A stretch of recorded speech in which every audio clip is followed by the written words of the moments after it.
What's up, y'all? This is part 2 of my solo backpacking trip to Europe. Today I'm going to be talking about my trip to Venice, Italy, and the small islands outside Venice called Lido, Murano, Burano, and Punta Sabbioni. Let's go.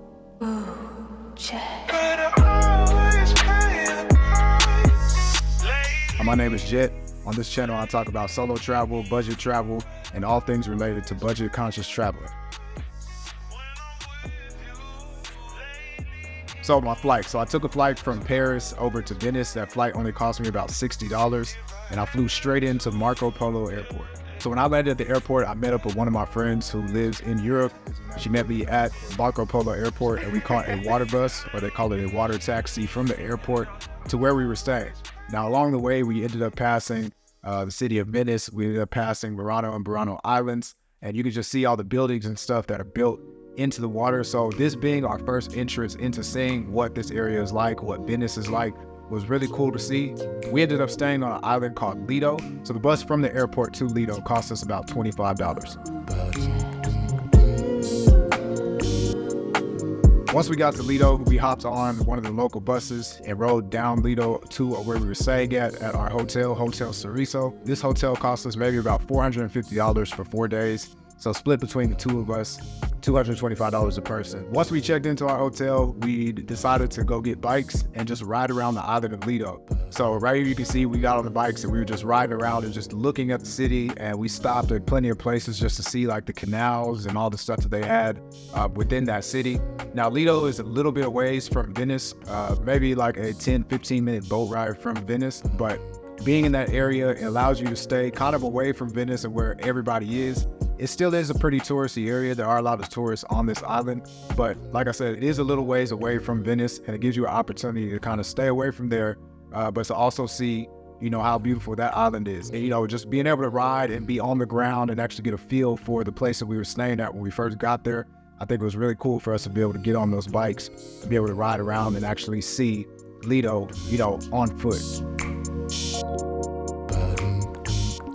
So they have boats called ACTV boats, and these boats get you from all the different islands to Venice, or from different islands to the other islands. As we were coming into Venice, what you'll notice when you first get there is there's just canals everywhere. So as we're driving in, you can see all these old buildings that are just up and constructed, and you can tell they've been there for a while, but they definitely take care of it.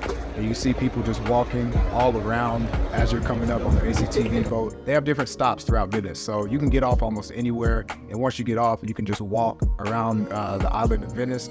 Now, Venice is a bunch of little islands connected to each other. So the one thing about being in Venice is you're gonna see a lot of bridges that take you from one little island to the next. So as we're driving through the canals go under these bridges. You can come down the main canal. The main canal you see right here is where the Rialto Bridge is.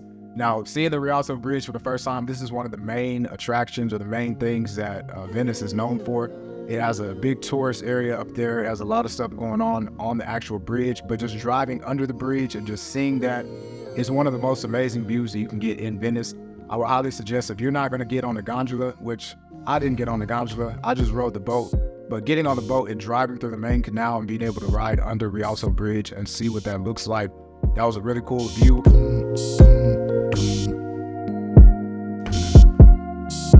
One of the other main things that we did when we got to Venice was go to St. Mark's Square. So St. Mark's Square is a huge square, and inside of that square, they have a basilica. They also have a tower.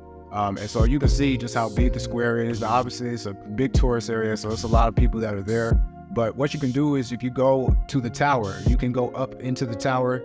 They have an elevator that takes you up to the top, and then you have to take a few stairs getting all the way up. But once you get up to the top, I think that's one of the highest points in Venice. So you get a great view of the entire city. So this is the view that you're looking at right here from the top of the tower. One of the cool things I noticed was the boats, they have like little roads. And so the roads, they put like beams in the water. And so once they put those beams in the water, it kind of directs, the lanes where the boats can drive. So I thought that was pretty cool. But even outside of that, if you go to the other side of the tower and you look the other way, you can just see all the buildings, all the top of the buildings. And everything in Venice kind of has like an orange tint to it. So it just looks cool looking out and seeing all the oranges out there.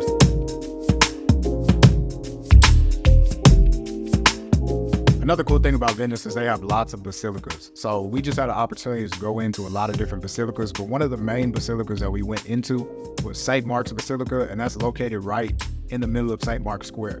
So when you get an opportunity to go into the Basilica of St. Mark's Square, everything is just gold plated. And it's real gold. It's not like it's fake. But even outside of St. Mark's Basilica, just walking around Venice and looking at the rest of the basilicas, they all have amazing artwork inside. So when you go inside, you can just look all around, look up. And so that was really cool.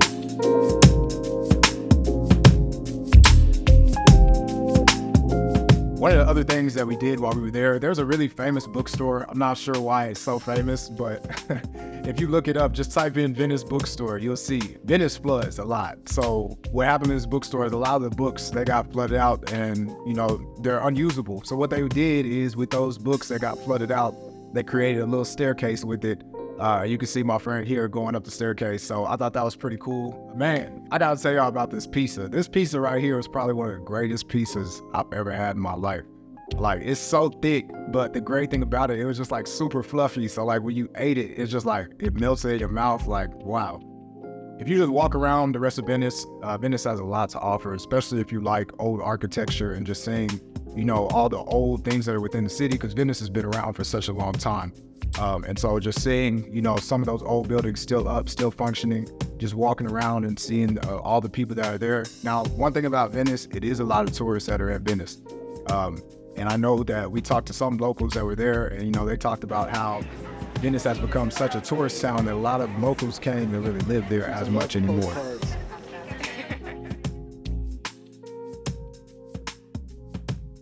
On one of the other days that we were there, we went to the islands of Murano and Burano. So we ended up catching our ACTV water bus over to these islands, and they drop you off in the islands. And so when you get to Burano, Burano is a really cool island because it's known for all of the colorful houses that it has. Over here drinking that tap water is gonna make you sick. Yeah. This is a good tap water. Yeah, okay, you're gonna say that and then your stomach gonna start hurting. No. The hotel tap water has been. She's leading me down a dark alley to kill me. This is her end game. No, I'd wait until sundown, though. We sat out, got some food. Food was great. I don't know what these things are called. What are these again? Venetian tapas. And, you know, we just had a great time on Burano. And then we went over to the next island, Murano. They're pretty close to each other. But yeah, we went to Murano next, and Murano is known for its glass making. So when we stopped there, they have like people that are making glass, and you can just stop and look inside of the shop and just watch them, you know, kind of make their glass. After that, we were just able to walk around and look at the rest of the island. Murano and Burano were really cool places. We ended up going into one of these museums, and it's a glass making museum, and they just had examples of all the different types of glass work that people from that island are known for. So it was a really cool and interesting museum. I would suggest going to check it out because, again, that's what the island is known for. And just seeing all the works that they have done inside that museum was really cool to see.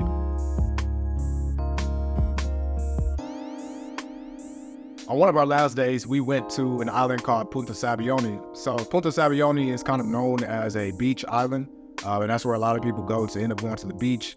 So once we got there, they had an option to ride the bus from where the water taxi dropped you off over to the actual beach.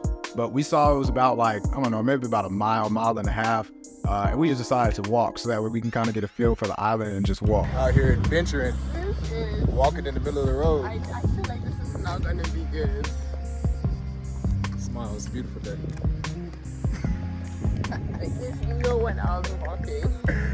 So once we got to the beach was cool. They have like a little shop over there where you can get like food and different things like that. And outside of that, just hung out. And, you know, they have this boat that's sitting out here. It's a tourist boat. So basically you can go up to it. They have different stuff that they'll give you. But just sitting out there, just chilling. It was definitely a cool, chill beach day. It's definitely somewhere you want to go if you just want to kind of be away from everything that Venice has to offer with all the tourists and everything there. It's a cool little getaway and a nice spot to just go chill and relax. On the way back, we decided to walk back. And so this was one of the things that we were talking about on the way back. So check this out. This is where the scary movies happen. This is how it starts, actually. It's where people come to get killed at, huh? Yeah. It starts a good day at the beach, and then we want to head home, but we get lost. And then we're in this cornfield, and then shit just starts happening. Like as soon as sun sets, like shit just starts happening, and we're like, bro, what? And I don't have connection right now, so. Yo, damn. Let me see if I got connection. Oh, I got connection. We good. Well, we're gonna lose connection. That's gonna be the horror movie. And that's how it ends, huh? Yep. And then somebody's gonna come kidnap us, put us in the back. I'm half white, so maybe I'll live. What about me? It's always the black people that die first. So all in all, I think that Venice was definitely a cool trip to go on. It's one of those cities that you have to see at least one time in your life, especially if you like traveling, because it's just so different. It's much different than any other city that I've ever been to, and that's because the entire city is built on these canals. I didn't even know about the other islands that were around it until I actually got there, and they suggested to us to go check out these other islands. So if you're in Venice, don't just go to Venice. Check out Murano, check out Burano, check out Punta Sabbioni. If you get an opportunity and you're not staying in Lido, go check out Lido.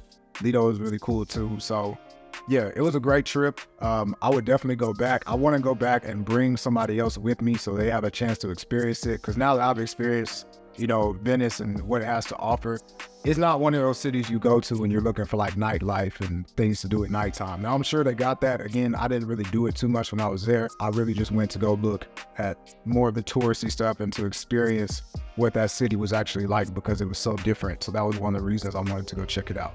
One of the great things I'm really grateful for was to be able to go out to Venice with somebody, and that's my friend Fifi. She suggested a lot of things that we did, a lot of things I didn't even know about, like the other islands outside of Venice. She suggested that we go check those out, and so I'm really grateful that we had the opportunity to do that. A lot of times when we would go to these places, we would just sit down and play cards and eat and just talk.